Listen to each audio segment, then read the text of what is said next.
Bonjour les amis, alors aujourd'hui on va aborder une série d'exercices pour les débutants pour appréhender en fait le module par design, et on va commencer par des exercices un peu plus simples. Donc c'est une petite pièce, on va voir quelques fonctionnalités basiques de CATIA. Donc ça c'est les différentes vues.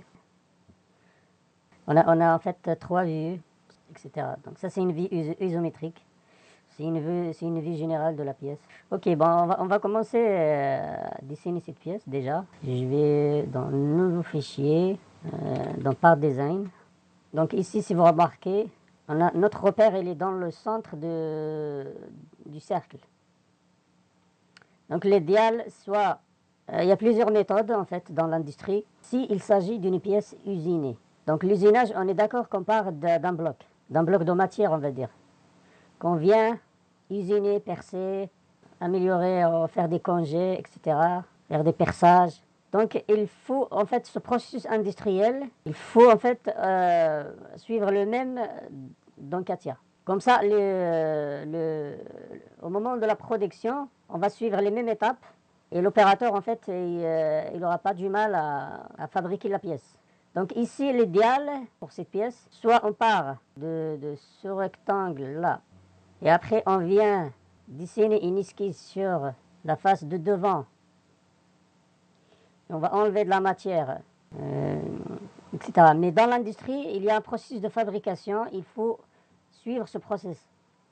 Donc on ne peut pas, dans l'usinage par exemple, on va pas, on va pas symétriser en fait, usiner une partie de cette pièce et après faire une symétrie. La machine va faire une symétrie. Peut-être que dans le futur, avec les imprimantes 3D, etc., on va résoudre ce problème, mais ce n'est pas le cas. Donc soit on part d'un bloc, première esquisse, deuxième, on va enlever de la matière et on aura notre pièce. Soit on va parler de ça après par des opérations booléennes en fait. On va voir ces opérations booléennes prochainement dans un cours. Pour le moment, on va juste faire un truc simple pour débuter en fait ce cours. Donc on a dit qu'on va partir d'un rectangle. Alors je prends une esquisse ici. Donc mon rectangle, je vais pas me prendre la tête, je prends un rectangle. Les dimensions. La largeur c'est 218.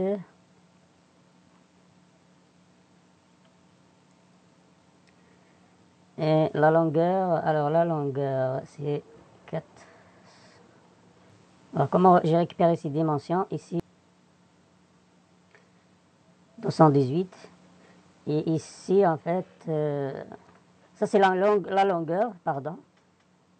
Et ça c'est la largeur. Ok, une fois qu'on a fait ça, on sort. On va extruder en fait notre corps. Alors, de combien on va extruder notre corps? On revient à notre dessin. Alors, c'est quoi la hauteur de ma pièce? Si vous voyez ici, on a 32. Déjà ici, on a en hauteur de 32 qui vient ici épouser un premier rayon de 39 et un second rayon de 52. Donc, je prends cette distance-là plus les 52. Tu ne vas pas rajouter 39 plus 52. Non, ce rayon-là, il fait l'affaire en fait. Parce qu'il part de là à là. Donc le centre de ce deuxième cercle, il part d'ici. Ces deux cercles-là, ils sont concentriques en fait. Ok. On a dit que c'était 32 plus 52. En fait, le logiciel fait le calcul lui-même. Ok, on a notre bloc ici. Alors le centre, on a dit tout à l'heure que... Je reviens sur mon extrusion. Donc les amis, il vaut mieux faire un truc. Alors 84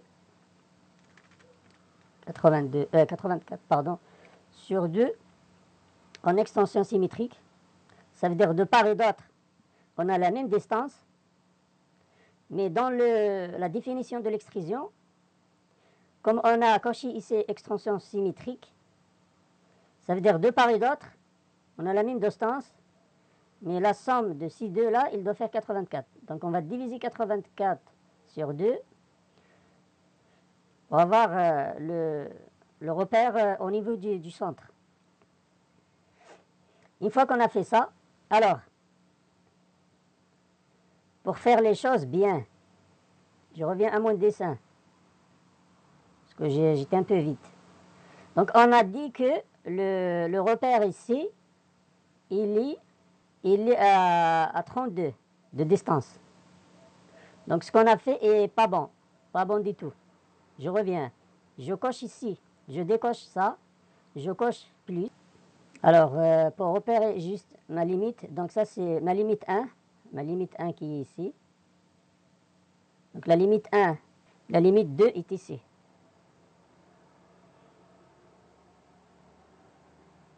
La limite 2. Donc ici, on a dit que c'était 32, et ici on va mettre 52. Comme ça, on a notre centre. Si je prends ici la distance, donc la distance c'est toujours 84, et du centre jusqu'ici, on a 32. Donc la fameuse distance qui est ici. Pourquoi j'ai fait ça? Pour me faciliter la tâche en fait. Ça veut dire que quand je prends ici mes deux cercles, je tombe sur je prends le repère comme centre. Chacun sa méthode, mais bon, il faut chercher toujours la simplicité, gagner du temps et voilà. Et essayer de travailler, en fait, de placer bien le repère. Le repère, il est très important. Ça va vous aider à faire vos calculs facilement. Par exemple, ici, bon, si j'avais le repère ici, bon, j'aurais perdu du temps. Je vais faire une esquisse ici. Donc là, intervertir. Voilà. Donc la distance ici, c'est 32. Donc, ok. Donc, premier cercle. Deuxième cercle. Donc la première,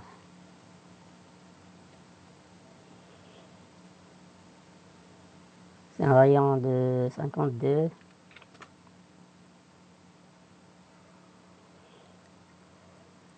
Celle-là, c'est 39. Ok.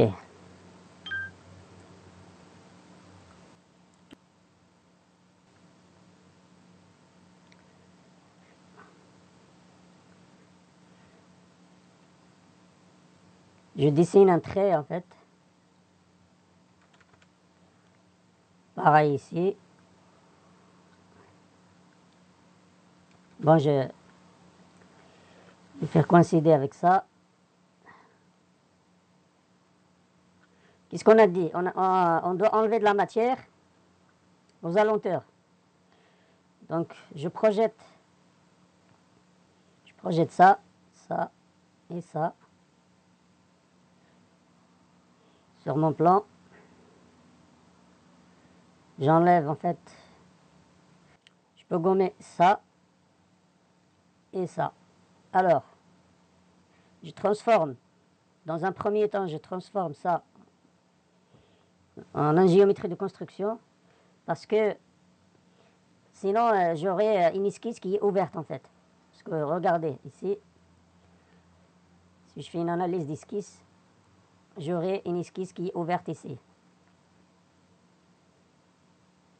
Donc ce que je fais, je transforme en géométrie de construction. On va traiter... j'aurais très bien ne pas dessiner en fait ce demi-cercle. J'aurais juste dessiné ça, enlever de la matière, et dans un second temps, dessiner en fait Donc maintenant, on va sortir. On va prendre la fonction poche. Alors, qu'est-ce qu'il me dit? L'esquisse était autoséquente. Alors, ok, j'ai compris les amis. Il ne faut pas se prendre la tête. Comme on va enlever de la matière, donc on n'est pas obligé en fait, ce trait-là, on peut le supprimer. Et reprendre ici notre forme et bon. Donc il suffit d'avoir une esquisse en fait qui est fermée. Donc j'analyse. Donc mon esquisse est fermée. Il suffit en fait de couvrir toute la matière qu'on va enlever. Donc là, de deux côtés, en fait, la matière est couverte. On peut même élargir ça, en fait, et ça. J'espère que vous avez compris ce que j'essaie d'expliquer. Donc là, j'utilise en fait une extension symétrique. Ok. Donc là, j'ai enlevé ma matière. Ok. Je reviens à mon esquisse de départ ici.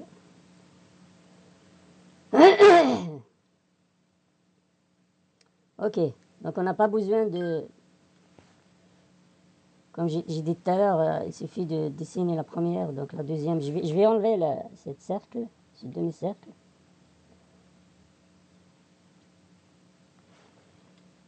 Ok, alors lui, il est en blanc, je ne sais pas pourquoi. Normalement, il doit être contraint. Alors, pour contraindre ça, je vais lui donner une distance. Comme ça, c'est fait. Dans l'idéal, il faut toujours l'esquisse, pour qu'il soit valide, il doit être en vert. Si un trait, il reste blanche, ça veut dire qu'il n'est pas contraint. Donc je reviens à mon esquisse, à mon volume de départ, ou bien tout ce qu'il reste. Donc là, il reste juste à faire une deuxième poche ici. Donc enlever toute cette matière-là. Mon esquisse sur ce plan-là. Intervertir le centre.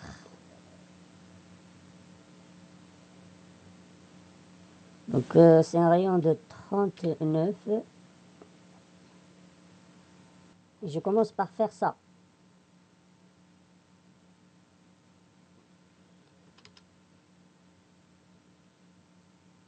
Quand je fais ça, si vous voyez bien ici, notre cercle, il descend en fait.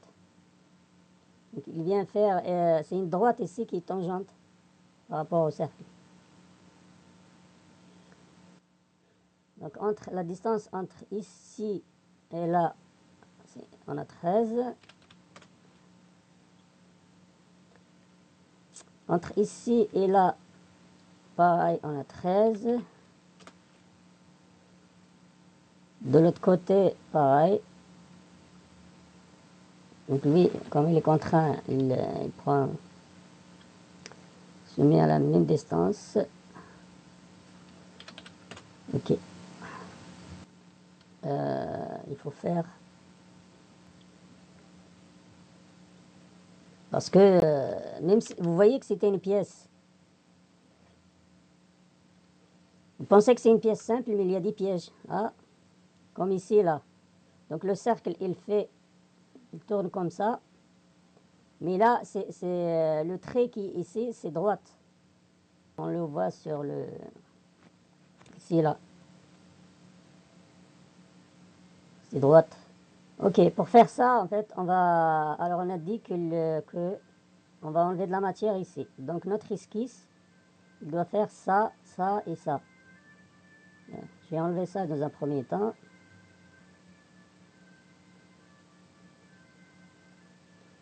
Alors, ok. Maintenant, lui, il doit être tangent à ça. Pareil ici.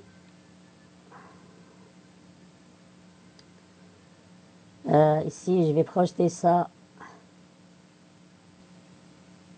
Et ici. Donc, maintenant, j'ai mon esquisse qui est fermée. Si je fais une analyse d'esquisse, alors là, il me dit que c'est un truc qui est isolé. Alors, c'est où?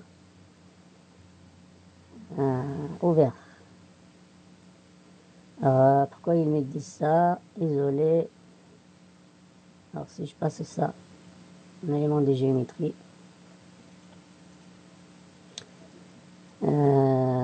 Ok, je fais une deuxième analyse. L'esquisse est ouverte. Alors, ok, on va faire un truc simple, les amis. Pour ne pas se prendre la tête avec ça, je reprends ma forme libre.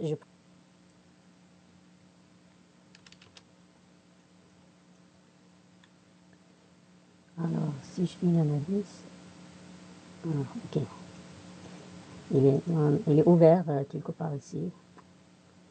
Je prends l'extrémité, je fais une coïncidence. Bon, pour avoir une esquisse verte, il suffit de donner une distance ici, de théorie jouée. Donc là, ici, lui, il doit coïncider. Donc il est vertical, donc c'est bon. Pareil ici, il est vertical. Ok, donc je sors. Je prends la fonction poche. Je fais une extension symétrique.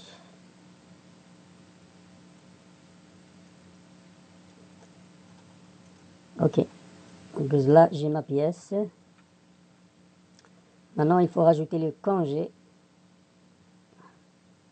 Alors, on a un congé ici, sur cette arête-là. On a un congé à ce niveau-là, si vous voyez très bien là. Ce congé-là.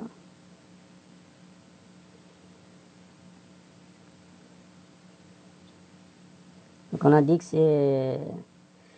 Alors, c'est un congé de rayon... donc toutes les rayons d'un côté, c'est 8. Donc là, ici, il précise que les quatre coins, c'est un rayon de 10. Rayon de 10, donc... Et les deux congés ici. Ici, pareil, on a un congé. Et comme c'est à côté, on va prendre 8. Mais avant de faire ça, on va percer en fait. Comme vous voulez, vous pouvez faire les congés et percer. Mais moi, je préfère garder les congés à la fin. C'est une bonne méthodologie de travail. Annuler. Donc pour percer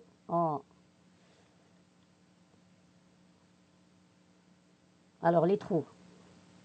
Donc ils sont distants, ils sont sur le même plan. Donc notre repère ici, ils sont sur le plan X, Y, je pense. Ils sont distants de 154 avec un diamètre de 23. On va prendre la fonction trou. On vient ici. Et c'est là qu'on prend l'esquisse. Donc, on a dit que c'était... Il doit coïncider avec ce plan.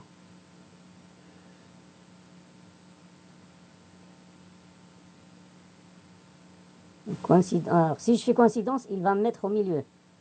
Donc, dans un premier temps, je mesure donc la moitié de 154 sur 2 pour avoir la distance. Je coïncide ça avec ça. Donc là, on est contraint. Ok, on est bon, on sort. Donc, c'est un trou simple, donc le type de trou, c'est simple. Le diamètre, c'est 23. 23. Alors, jusqu'au dernier, bon. 23 jusqu'au dernier. On a notre trou. Ok. Je prends ici, je prends mon esquisse. Je prends la distance entre ici et ici, donc c'est 154 sur 2. Lui, il doit coïncider avec le repère X. Je sors. Donc j'ai mon diamètre de 23 jusqu'au dernier. Le type c'est simple. Et je mets OK.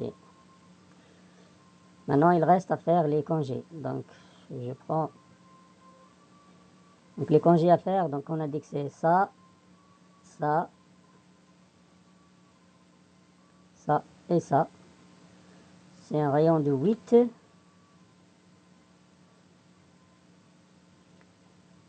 Le deuxième, alors c'est ça. Donc il y a 4 de rayon de 10.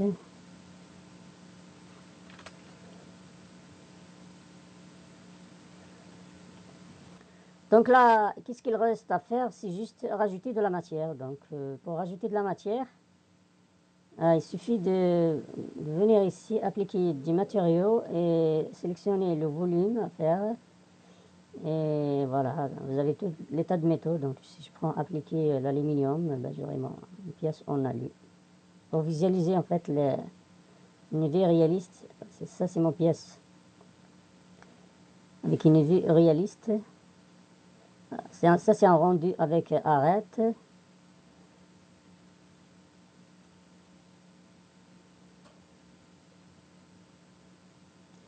Ça c'est un rendu avec texture, donc ça c'est... Ben, j'espère que j'étais clair et à la prochaine vidéo. Salut, ciao ciao. N'oubliez pas de liker la vidéo, de commenter et de partager. Si vous avez des remarques par rapport à l'amélioration du process pour gagner du temps et en efficacité, n'hésitez pas à laisser des commentaires, et soit positifs, soit négatifs. On est tous là pour apprendre et à échanger nos connaissances.